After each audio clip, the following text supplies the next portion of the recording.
जय माता दी। नवरात्रि के चौथे दिन नवदुर्गा के चौथे स्वरूप के रूप में माँ कूष्मांडा की पूजा की जाती है।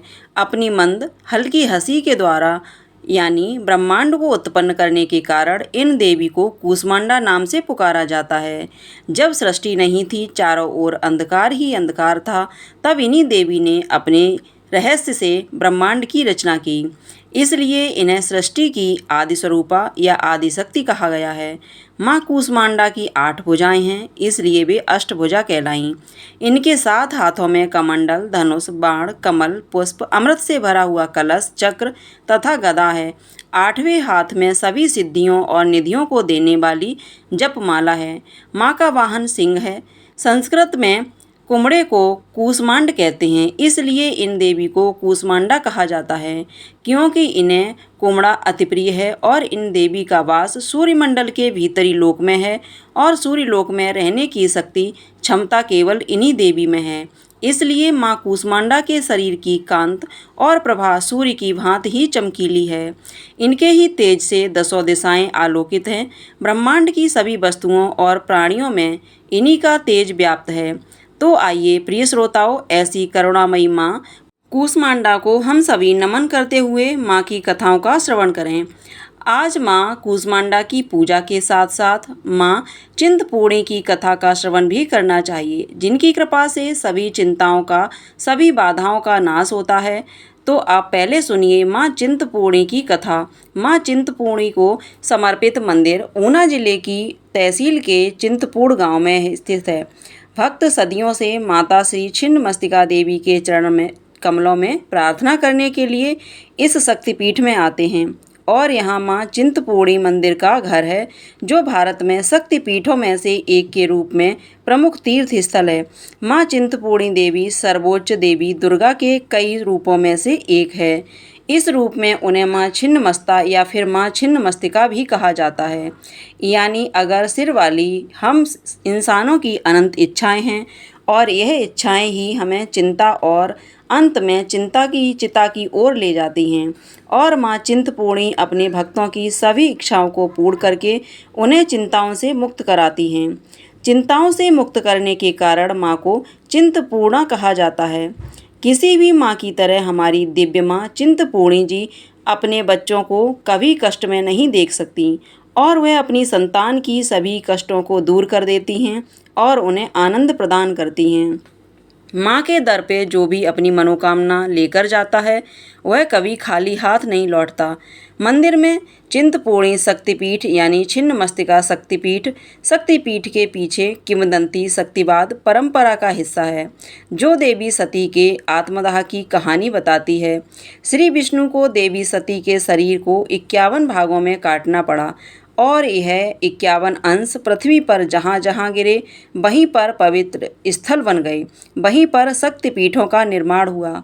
कई क्रूर राक्षसों को हराने के बाद और उनका वध करने के बाद माँ पार्वती अपनी सहायिकाओं जया और विजया, जिन्हें डाकिनी और वारिणी के नाम से भी जाना जाता है, उनके साथ मंदाकिनी नदी में स्नान करने गईं। माँ पार्वती बहुत प्रसन्न महसूस कर रही थीं। अचानक उनका रंग काला पड़ गया और दूसरी ओर उनकी सहेलियां भूखी थीं और उन्होंने पार्वती जी से कुछ भोजन देने के लिए कहा। तब देवी पार्वती ने उनसे प्रतीक्षा करने का अनुरोध किया और वह थोड़ी देर बाद उन्हें भोजन कराएंगी। ऐसा कहकर वह स्नान करने लगीं। थोड़ी देर के बाद वे भूल गईं और स्नान करके जब चलने लगीं तो जया और विजया ने एक बार फिर से माता पार्वती से आग्रह किया कि वे भूखी हैं और उन्हें भोजन की आवश्यकता है और देवी तो ब्रह्मांड की माँ हैं और वे उनकी संतान हैं और एक माँ अपनी संतान को भला भूखा कैसे रख सकती है। इसलिए जल्दी से भोजन कराने के लिए उन दोनों सखियों ने कहा। तब देवी पार्वती ने उत्तर दिया कि उन्हें घर तक पहुंचने की प्रतीक्षा करनी चाहिए। दोनों सखियां अब और प्रतीक्षा नहीं कर सकीं। वे बार बार आग्रह करने लगीं कि उन्हें भोजन चाहिए और उन्हें बहुत ज़ोर से भूख लगी है, इसलिए तुरंत ही भोजन लाया जाए। तब दयालु देवी हंसी और अपनी उंगली के नाखून से अपना शीश काट लिया।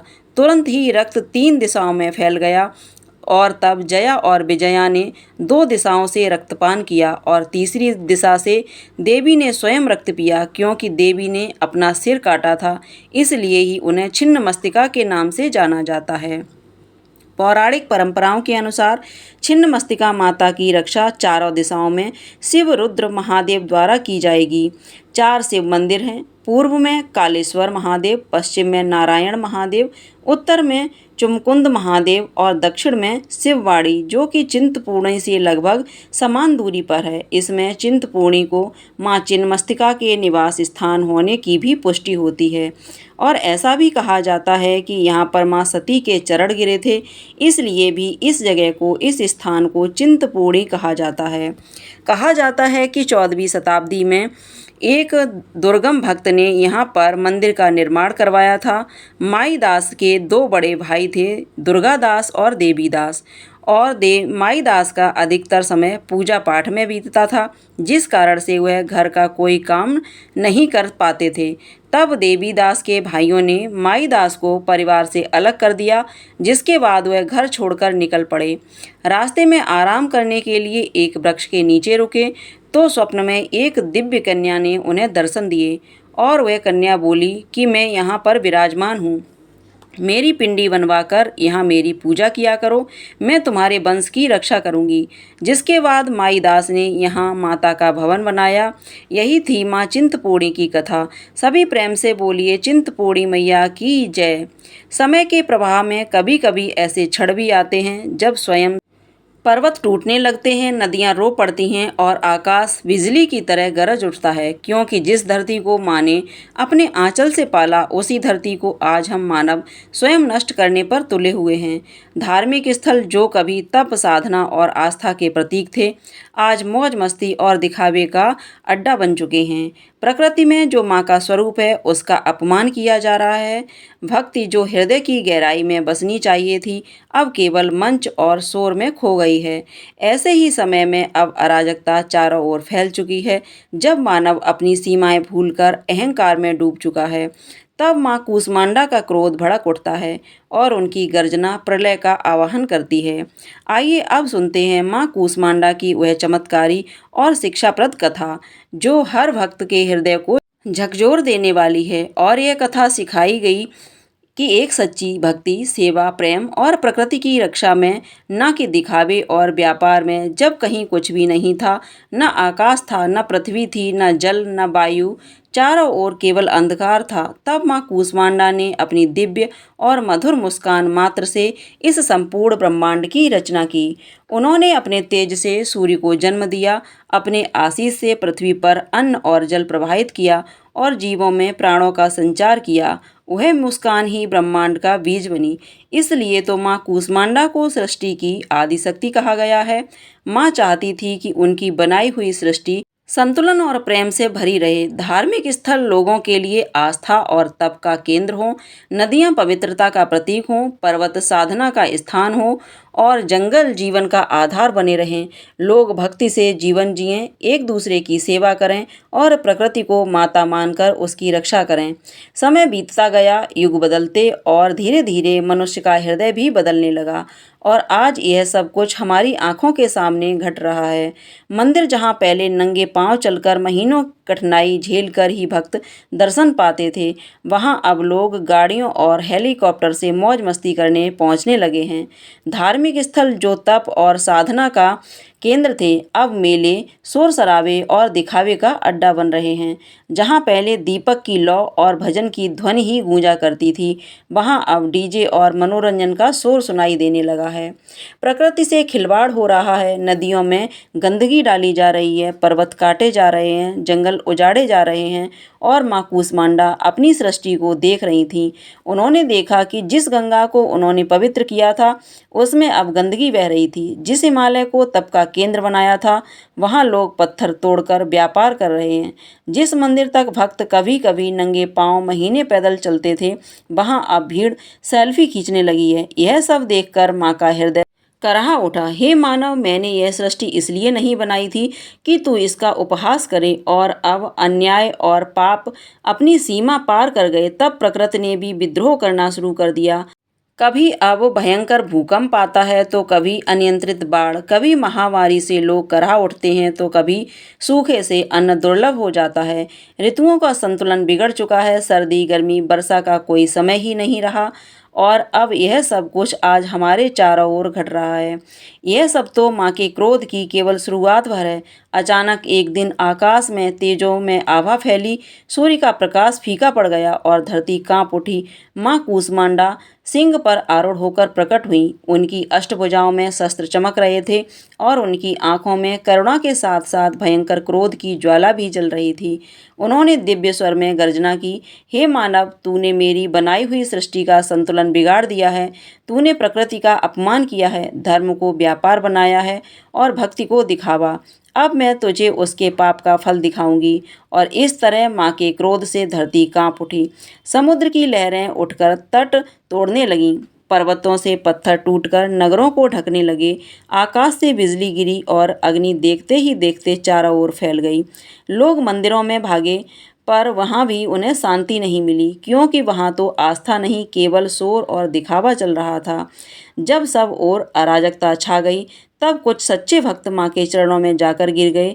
उनकी आंखों से आंसू बह रहे थे। उन्होंने एक स्वर में कहा, हे माँ, यह सच है कि हमने भूल की है, हमने प्रकृति का अपमान किया, हमने धर्म को व्यापार बना दिया।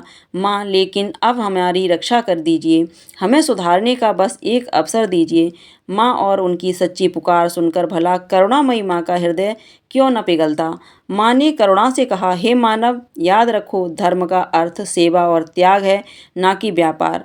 भक्ति का अर्थ विनम्रता और विश्वास है, ना कि दिखावा और शोर। प्रकृति मेरी देन है, उसकी रक्षा करना तुम्हारा कर्तव्य है और यदि तुम इन बातों को समझोगे तो तुम्हारा जीवन सुख और शांति से भर जाएगा।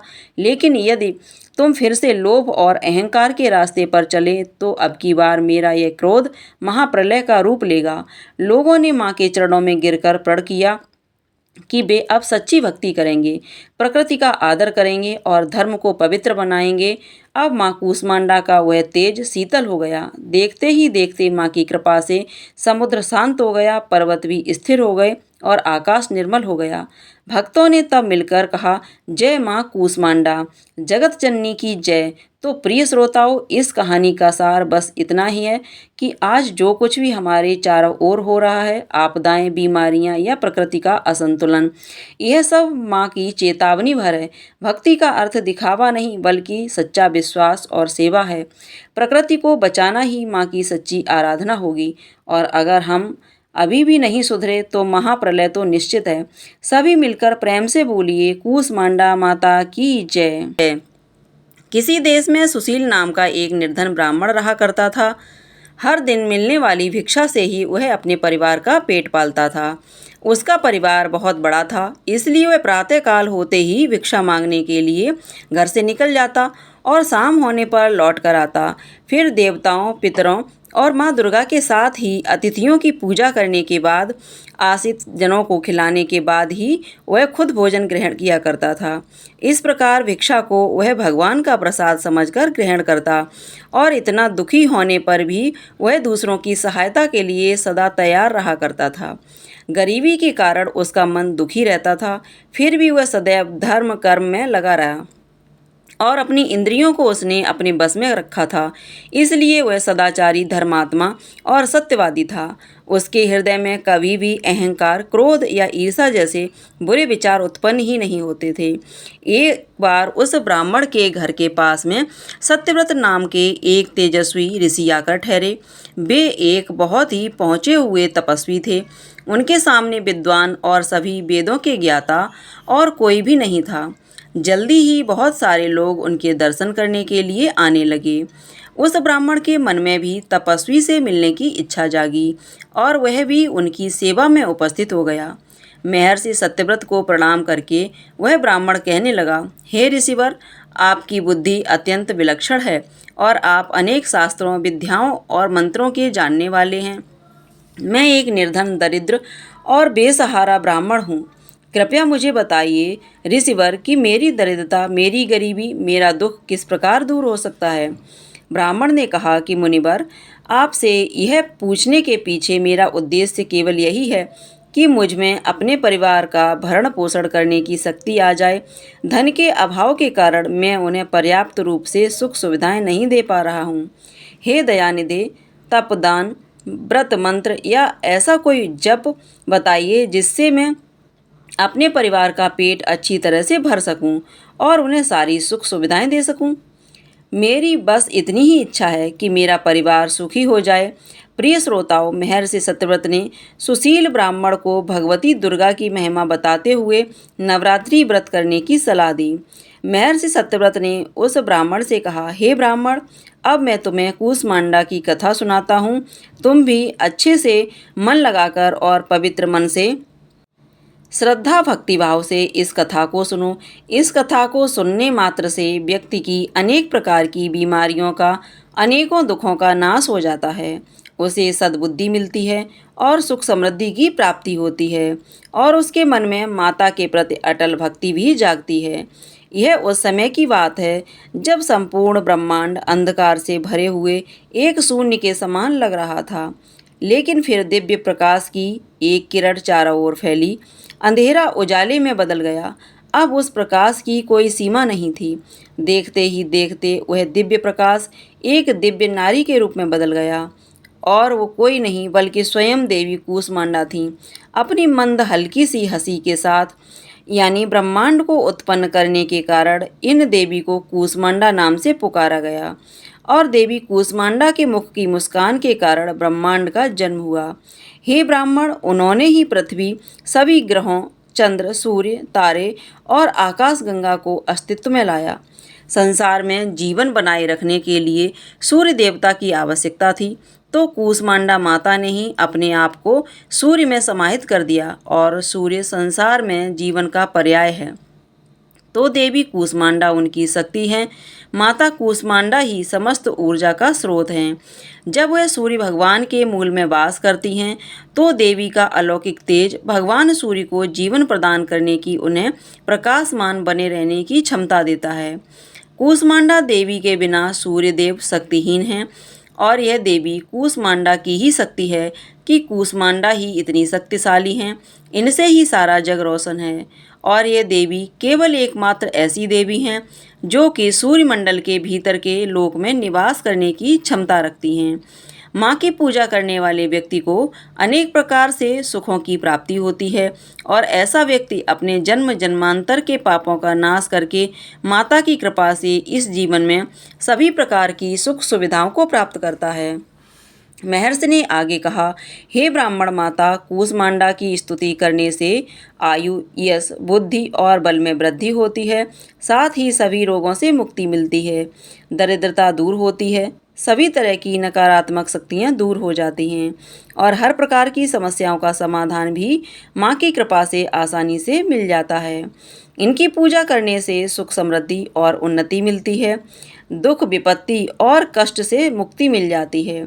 प्रिय श्रोताओं, तब महर्षि सत्यव्रत के कहने पर, उनकी सलाह पर ब्राह्मण सुशील ने भी नवरात्रि के व्रतों को किया, माँ कूसमांडा की स्तुति की और महर्षि सत्यव्रत को अपना गुरु बनाकर उनसे माया बीज नामक भुवनेश्वरी मंत्र की दीक्षा ली। इसके बाद नवरात्रि के व्रत रखकर उस मंत्र का सुशील ब्राह्मण ने नियमित रूप से जप आरंभ कर दिया। उसने माता भवानी और माँ कूसमांडा की भक्तिपूर्वक आराधना की और 9 वर्षों तक लगातार वह माँ भगवती के माया बीज मंत्र का निरंतर जप करता रहा। उसकी भक्ति से प्रसन्न होकर तब देवी भगवती ने नव वर्ष की नवरात्रि की अष्टमी को मध्य रात्रि में उसे स्वप्न में दर्शन दिए और इस प्रकार माँ कूसमांडा की कृपा से सुशील ब्राह्मण की दरिद्रता दूर हो गई। माँ भगवती की कृपा से उसके घर में सुख और समृद्धि के भंडार भर गए। सभी मिलकर प्रेम से बोलिए, कूसमांडा माता की जय। प्रिय श्रोताओं, अब सुनिए महिषासुर मर्दिनी स्तोत्र का हिंदी अनुवाद। हे हिमालय राज की पुत्री, हे गिरिजा देवी, विश्व को आनंदित करने वाली देवी, नंदी गणों द्वारा पूजित गिरि श्रेष्ठ विंध्याचल के शिखर पर निवास करने वाली देवी, अपनी लीला से भगवान श्री विष्णु को प्रसन्न करने वाली, इंद्रदेव के द्वारा नमकृत्य भगवान नीलकंठ की पत्नी, विश्व में विशाल कुटुंब वाली और विश्व को संपन्नता देने वाली, हे महिषासुर का मर्दन करने वाली भगवती, अपने बालों की लता से आकर्षित करने वाली पर्वत की पुत्र, आपकी जय हो, आपकी जय हो। देवों को वरदान देने वाली, दुर्धरा वाली और स्वयं में ही हर्षित रहने वाली, तीनों लोकों का पोषण करने वाली, शंकर जी को संतुष्ट करने वाली, पापों को हरने वाली और घोर गर्जना करने वाली, दानवों पर क्रोध करने वाली, अहंकार को घमंड को सुखा देने वाली, समुद्र की पुत्री, हे महिषासुर का मर्दन करने वाली, अपने बालों की लता से आकर्षित करने वाली पर्वत की पुत्री, आपकी जय हो। हे माता, आपकी जय हो। जगत माता, हे मेरी माँ, प्रेम से कदम के वन में वास करने वाली, हास्य भाव में रहने वाली, हिमालय के शिखर पर स्थित, अपने भवन में विराजित, मधु की तरह मधुर मधु कैटव का वध करने वाली, महर्षि को दीर्ण करने वाली, सदा युद्ध में लिप्त रहने वाली, हे महिषासुर का मर्दन करने वाली, अपने बालों की लता से आकर्षित करने वाली पर्वत की पुत्री, आपकी जय हो, जय हो, जय हो। शत्रुओं के हाथियों की सूंड काटने वाली और उनके 100 टुकड़े करने वाली, जिनका सिंह शत्रुओं के हाथियों के सर अलग अलग टुकड़े कर देता है, अपनी भुजाओं के अस्त्रों से चंड और मुंड के शीश काटने वाली, हे महिषासुर का मर्दन करने वाली और अपने बालों की लता से आकर्षित करने वाली पर्वत की पुत्री, आपकी जय हो, जय हो।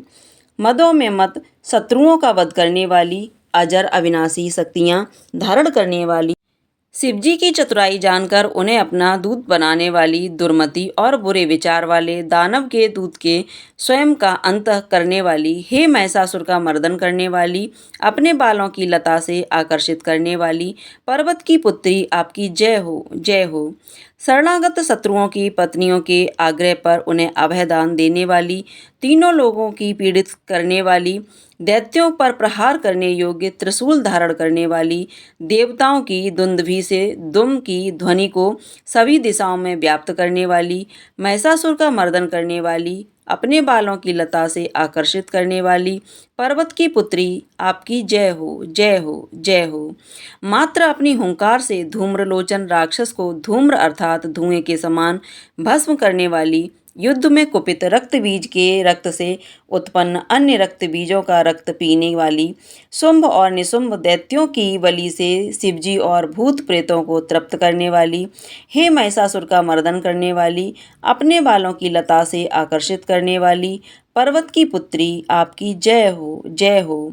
युद्ध भूमि में जिनके हाथों के कंगन धनुष के समान चमकते हैं, जिनके सोने के तीर शत्रुओं को विदीर्ण करके लाल हो जाते हैं और उनकी चीखें निकालते हैं, चारों प्रकार की सेनाओं, हाथी, घोड़ा, पैदल, रथ का संहार करने वाली, अनेक प्रकार की ध्वनि करने वाली, भटकों को उत्पन्न करने वाली, महिषासुर का मर्दन करने वाली, अपने बालों की लता से आकर्षित करने वाली पर्वत की पुत्री, आपकी जय हो, जय हो, जय हो। देवांगनाओं तथा आदि शब्दों से युक्त भावमय नृत्य में मग्न रहने वाली, गीतों को सुनने में लीन, मृदंग की धुन में लिप्त रहने वाली, हे महिषासुर का मर्दन करने वाली, अपने बालों की लता से आकर्षित करने वाली पर्वत की पुत्री, आपकी जय हो, जय हो, जय हो। जय जयकार करने और स्तुति करने वाले समस्त विश्व के द्वारा नमस्कृत्य अपने नूपुर के झंझन और झिमझिम शब्दों से भूतपति महादेव को मोहित करने वाली, नटी नटों के नायक अर्धनारीश्वर के नृत्य से सुशोभित नाट्य में तल्लीन रहने वाली, हे महिषासुर का मर्दन करने वाली, अपने बालों की लता से आकर्षित करने वाली पर्वत की पुत्री, आपकी जय हो, जय हो, जय हो।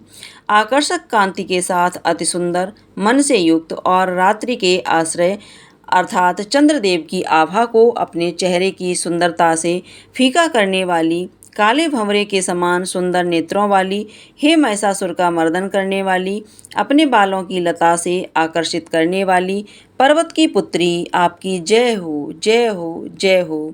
महायोद्धाओं से युद्ध में चमेली के पुष्पों की तरह कोमल स्त्रियों के साथ रहने वाली तथा चमेली की लताओं की तरह कोमल भील स्त्रियों से जो झिंगुर के झुंड की तरह घिरी हुई हैं, चेहरे पर उल्लास से उत्पन्न उषा काल के सूर्य और खिले हुए लाल पुष्प के समान मुस्कान वाली, महिषासुर का मर्दन करने वाली, अपने बालों की लता से आकर्षित करने वाली पर्वत की पुत्री आपकी जय हो, जय हो, जय हो। जिसके कानों से लगातार मद बहता रहता है, उस हाथी के समान उत्तेजित, तीनों लोकों के आभूषण, रूप, सौंदर्य, शक्ति और कलाओं से सुशोभित, हे राजपुत्र, सुंदर मुस्कान वाली स्त्रियों को पाने के लिए मन में मोह उत्पन्न करने वाली, मनमत की पुत्री के समान, हे महिषासुर का मर्दन करने वाली, अपने बालों की आकर्षित करने वाली पर्वत की पुत्री आपकी जय हो, जय हो, जय हो। जिनका कमल दल के समान कोमल, स्वच्छ और कांति से युक्त मस्तक है, हंसों के समान जिनकी चाल है, जिनसे सभी कलाओं का उद्भव हुआ है, जिनके बालों में भंवरों से घिरे कुमुदनी के पुष्प और कबुल पुष्प सुशोभित हैं, वह महिषासुर का मर्दन करने वाली, अपने बालों की लता से आकर्षित करने वाली पर्वत की पुत्री आपकी जय हो, जय हो, जय हो। जिनके हाथों में मुरली से बहने वाली ध्वनि कोयल की आवाज़ भी लज्जित हो जाती है, जो खिले हुए फूलों से रंगीन पर्वतों से बिचर गई पुलिन जनजाति की स्त्रियों के साथ मनोहर गीत गाती है, जो समुदाय सद्गुणों से संपन्न सवरी जाति की स्त्रियों के साथ खिलती है, उन महिषासुर का मर्दन करने वाली, अपने बालों की लता से आकर्षित करने वाली पर्वत की पुत्री आपकी जय हो, जय हो, जय हो। जिनकी चमक से चंद्रमा की रोशनी फीकी पड़ जाए, ऐसे सुंदर रेशम के वस्त्रों से जिनकी कमर सुशोभित है, देवताओं और असुरों के सर झुकने पर उनके मुकुट की मणियों से जिनके पैरों के नाखून चंद्रमा की तरह दमकते हैं, और जैसे सोने के पर्वत पर विजय पाकर कोई हाथी मदोमत हो जाता है, वैसे ही देवी के रोज कलश की तरह प्रतीत होते हैं। ऐसी है महिषासुर का मर्दन करने वाली, अपने बालों की लता से आकर्षित करने वाली पर्वत की पुत्री आपकी जय हो, जय हो, जय हो। सहस्त्र दैत्यों के सहस्त्र हाथों से सहस्त्र युद्ध जीतने वाली और सहस्त्र हाथों से पूजित सुर तारक को उत्पन्न करने वाली, उसका तारकासुर के साथ युद्ध कराने वाली, राजा सुरत और समाधि नामक वैश्य की भी भक्ति से समान रूप से संतुष्ट होने वाली, हे महिषासुर का मर्दन करने वाली, बालों की लता से आकर्षित करने वाली पर्वत की पुत्री आपकी जय हो, जय हो, जय हो। जो भी आपके दमा में पद कमलों की सेवा करता है, हे कमले, वह व्यक्ति कमल निवास कैसे ना बने। हे शिवे, आपके पद कमल ही परम पद हैं, उनका ध्यान करने पर भी परम पद में कैसे नहीं पाऊंगा। हे महिषासुर का मर्दन करने वाली, बालों की लता से आकर्षित करने वाली पर्वत की पुत्री आपकी जय हो, जय हो, जय हो। सोने के समान चमकते हुए नदी के जल से जो आपके रंग भवन में छिड़काव करेगा, वह इंद्राणी के वक्ष से आलिंगन होने वाले इंद्र के समान सुखा अनुभूति को क्यों नहीं पाएगा। हे वाणी, हे महासरस्वती, आप में मंगल का निवास है, मैं आपके चरणों की शरण लेता हूँ। हे महिषासुर का मर्दन करने वाली, बालों की लता से आकर्षित करने वाली पर्वत की पुत्री आपकी जय हो, जय हो, जय हो। आपका निर्मल चंद्र समान मुख चंद्रमा का निवास है, जो सभी अशुद्धियों को दूर कर देता है। नहीं तो क्यों मेरा मन इन पूरी सुंदर स्त्रियों से विमुख हो गया है। मेरे मत के अनुसार आपकी कृपा के बिना शिव नाम के धन की प्राप्ति कैसे संभव हो सकती है। हे महिषासुर का मर्दन करने वाली, बालों की लता से आकर्षित करने वाली पर्वत की पुत्री आपकी जय हो, जय हो, जय हो। दीनों पर दया करने वाली उमा, मुझ पर भी दया करिए। हे जगत जननी, जैसे आप दया की वर्षा करती हो, वैसे ही तीरों को भी वर्षा कराती हो, इसलिए इस समय जैसा आपको उचित लगे वैसा करो। मेरे पाप और ताप दूर कर दो। हे महिषासुर का मर्दन करने वाली, बालों की लता से आकर्षित करने वाली पर्वत की पुत्री आपकी जय हो, जय हो, जय हो। प्रिय भक्तजनों, अब हम सभी मिलकर माता रानी से क्षमा याचना करते हैं, ताकि हमारे द्वारा हुई किसी भी गलती के लिए माता रानी हमें क्षमा कर सकें। हे परमेश्वरी, मेरे द्वारा रात दिन सहस्त्र अपराध होते रहे हैं, अतः आप मुझे अपनी सेवक समझकर कृपा पूर्वक मेरे उन अपराधों को क्षमा करो। ना तो मैं आवाहन करना जानती हूँ, ना विसर्जन करना जानती हूँ और ना पूजा करना जानती हूँ। हे परमेश्वरी, मुझे क्षमा करो। हे सुरेश्वरी, मैंने जो मंत्रहीन क्रिया की है, भक्तिहीन पूजा की है, वह सब आपकी दया से पूर्ण हो। सैकड़ों अपराध करके भक्त आपकी शरण में आकर केवल जगदम्ब कहकर ही मोक्ष को प्राप्त कर लेते हैं, जिसे ब्रह्मादि देवतागण भी पाने में असमर्थ होते हैं। जगदम्बिके, मैं अपराधी हूँ, किंतु आपकी शरण में आई हूँ, अतः इस समय मैं दया की पात्र हूँ। आप जैसा चाहो वैसा करो। अज्ञानवश या बुद्धि भ्रम होने के कारण भूल से मैंने जो कुछ भी कम या अधिक कर दिया हो, हे देवी, हे परमेश्वरी, सब अपराध क्षमा करो और प्रसन्न हो। हे जगत माता, हे कामेश्वरी, सच्चिदानंद स्वरूपिणी परमेश्वरी, आप प्रेम पूर्वक मेरी यह पूजा स्वीकार करो और मुझ पर प्रसन्न हो। आप गुप्त से भी गुप्त वस्तु की रक्षा करने वाली हो। आप मेरे किए हुए इस जप को ग्रहण करके मेरे सभी अपराधों को क्षमा करो। हे देवी, हे महेश्वरी, आपकी कृपा से मुझे रिद्धि सिद्धि प्राप्त हो। जय माता दी। तो ये थी आज की वीडियो। उम्मीद है आपको पसंद आई होगी। वीडियो पसंद आई हो तो लाइक करके, शेयर करके चैनल को सब्सक्राइब कर लीजिएगा और कमेंट में जय माता दी लिखना बिल्कुल मत भूलिएगा।